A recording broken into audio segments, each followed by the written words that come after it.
Hello, welcome. What an incredible time to be a student. Today we're going to be solving some limit examples, and we have limit as x approaches 0 for 3 over 2x squared minus 4x plus 1. And in the previous class, I told us that whenever you have what the limit is approaching, now the first step you do is to substitute with that and see whether you get uh, an expression or a number that is not undefined.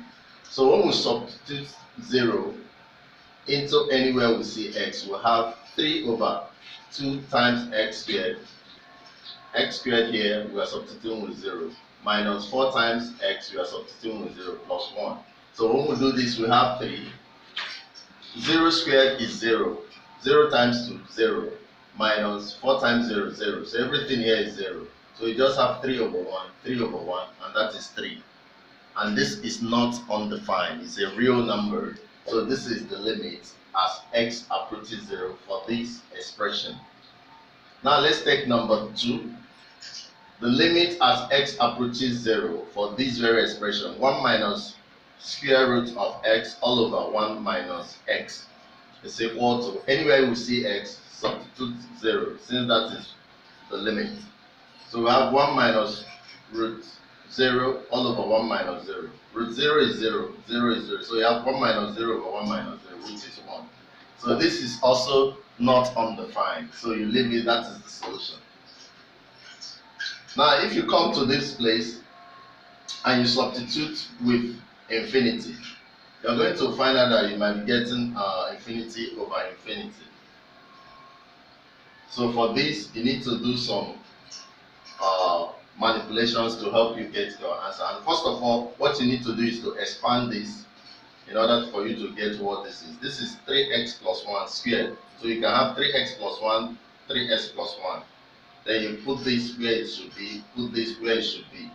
Now, if you multiply out this bracket by multiplying this and this first, then later you multiply what you get with this. You get 9x squared minus 9x cubed minus 9x squared plus 6x squared minus 6x plus x minus 1. All over what you have here, you put it.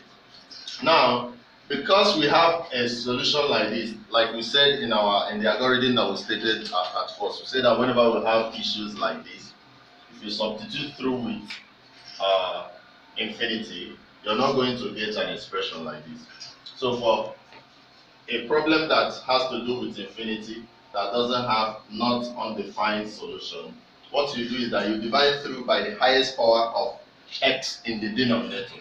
And if you check this, the highest power of x in the denominator is s cubed. So you divide through everything you have here by s cubed. So if you do that, you have everything over s cubed.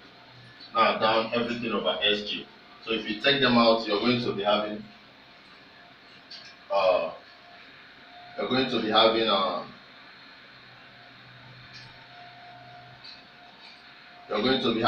first of all, this, if you simplify this is what you're going to have.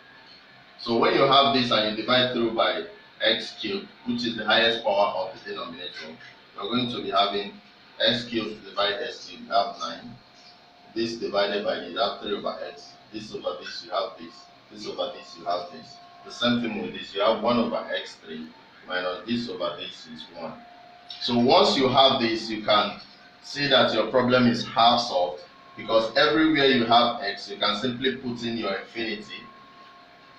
And that is what we did here. In place of x, put infinity here. You'll be having 3 over infinity, 5 over infinity, because infinity squared is also infinity. S cubed 1 over infinity. So when you have something like this, when you divide a number that is small by a very large number, you will be getting a number that is so small that it's almost 0. So as x tends to infinity, this will tend to 0. So if you call everywhere you have such expressions zeros, you're going to be having 9 minus 0 minus 0 minus 0 all over 0 minus 1, which will give us 9 over minus 1, which simplifies to minus 9. And that is the solution for this. So please look at it very well. If you have any question, anywhere you don't understand, please put it on the comment section. Go to the comment section and put it. For the rest of our assignments, we just check the description section of this video. Thank you. God bless you.